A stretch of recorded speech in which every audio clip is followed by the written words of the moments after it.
Captain's Logs, update 200729.4. I have rum. A lot of rum. It cost me my phaser banks getting annihilated, blowing the doors off some sunken pirate ship. What's Deadhead? It looks delicious. Welcome everyone to the exhibition of stupid people. Today we have 8 subjects to go through.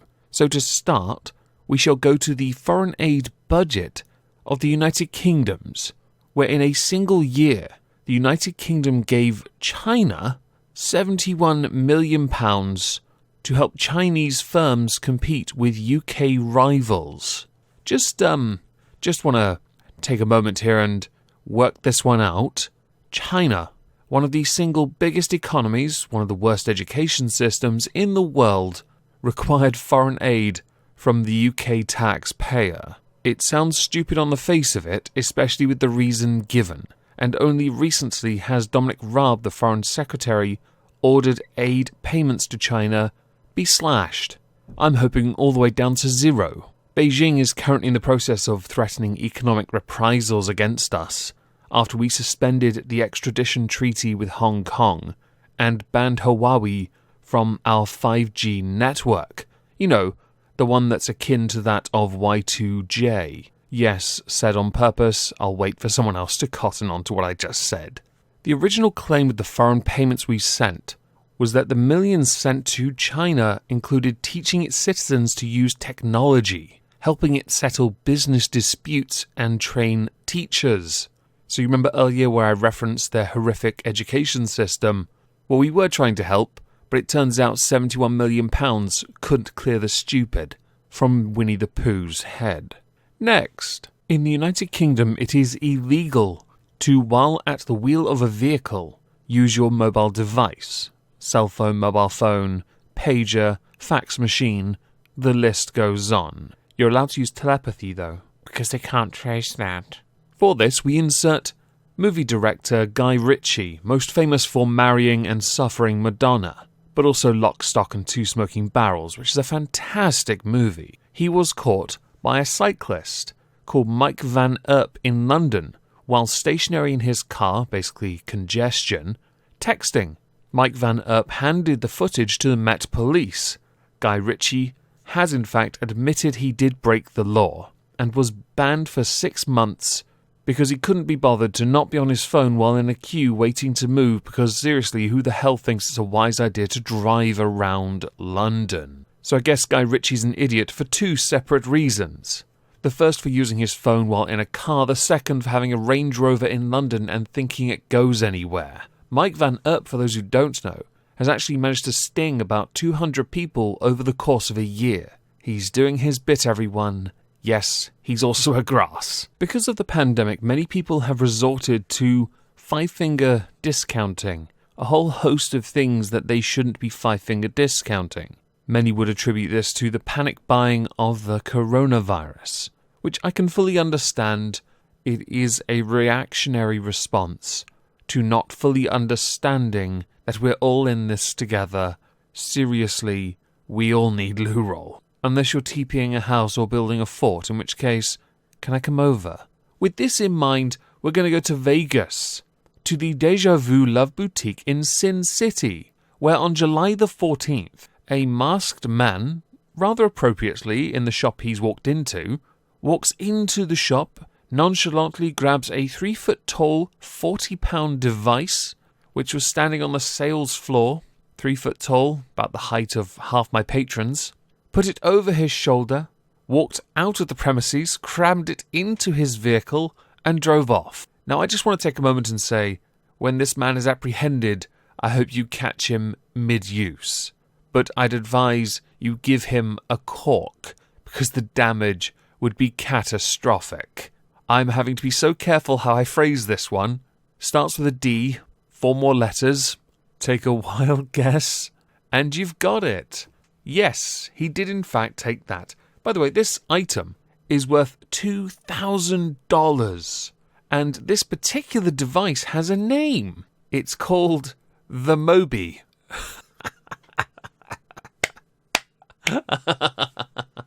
Courtesy of one of my patrons, Mickey, who recently got a degree, congratulations. The CDC in British Columbia have put out some advice for those who'd like to partake in adult activities to best protect the user, recipient, giver, receiver in these adult activities. For example, consider keeping contact information of your partners so that you can reach them if one of you develops symptoms. I guess pump and dump is not an option. Before and after adult activities, wash your body with soap and water. Wash your hands with soap and water for at least 20 seconds. Wash any adult toys thoroughly, per the manufacturer's instructions. Wear a face mask. Heavy breathing during adult activities can create more droplets. Avoid or limit kissing and saliva exchange. So no, we're not getting it in with a spit. Use barriers like walls, for example, those glorious holes in the wall that allow for contact, but prevent close face-to-face contact. I'm going to link this down below because I can't show it on the screen, but I'm paraphrasing. The instructions are pretty obvious at the best of times, but some of the additional ones, I think they're going to be going to that boutique we earlier referenced. I wonder if they've got a $3,000 mask in there, or did the robber get that too? An opinion piece written by a Karen for the Daily Mail. Are masks giving men a license to leer? Women report a rise in aggressive eye contact since face coverings became commonplace, as an expert warns they provide anonymity for threatening behavior. Accompanying this is a whole host of social media users sharing stories that speaks of many people who have had to deal with hard staring. UN Women UK Executive Director has said we have to be aware of the anonymity that these face masks now provide. And a reader told the Daily Mail that we need to create an understanding that behaviour like unwanted and persistent staring is intimidating. What I find quite interesting about this is eye contact is so fundamentally important. It is respectful, and it obviously does depend on the context of those engaging in conversation. If someone is just standing there looking at you with their eyes slowly going further and further apart, you might want to consider just turning around, as it is a lot easier. Some people have resting bee face, itch. That face in and of itself, even with a mask. You can tell I have a very grumpy looking face, but I normally look at the ground. I'm saving you all from my basilisk eyes. I'm joking, of course. I'm very happy, can you tell? This article continues on quite a lot, going into anecdotal evidence about how scary it is for someone to look at you.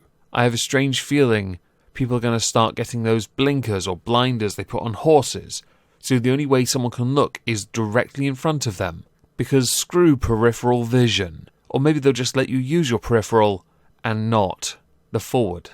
That'll be interesting, especially for those wearing glasses. There is a video that has been trending on TikTok. Now, I don't use the app myself, but it was trending enough that the clip was shared over a number of articles. I'm going to play the clip.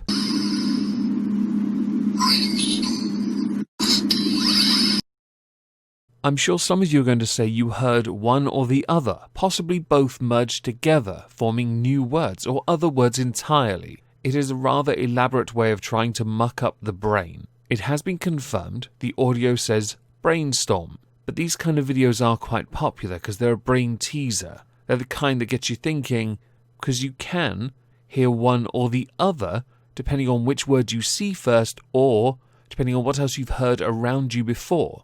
The acoustics in the audio are what trick you.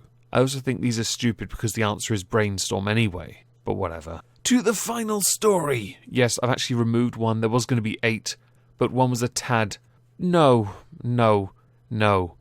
As is well established, the United Kingdom police force is an absolute joke, up there with Vancouver from 1 or 2 weeks ago. In Derbyshire, the police are hunting for 2 males and 2 females after an incident took place on June 29th. They had in fact released images of the suspects and requested assistance from the general public in identifying these teenagers. However, the police made a slight mistake here, and I can't be sure why they did it.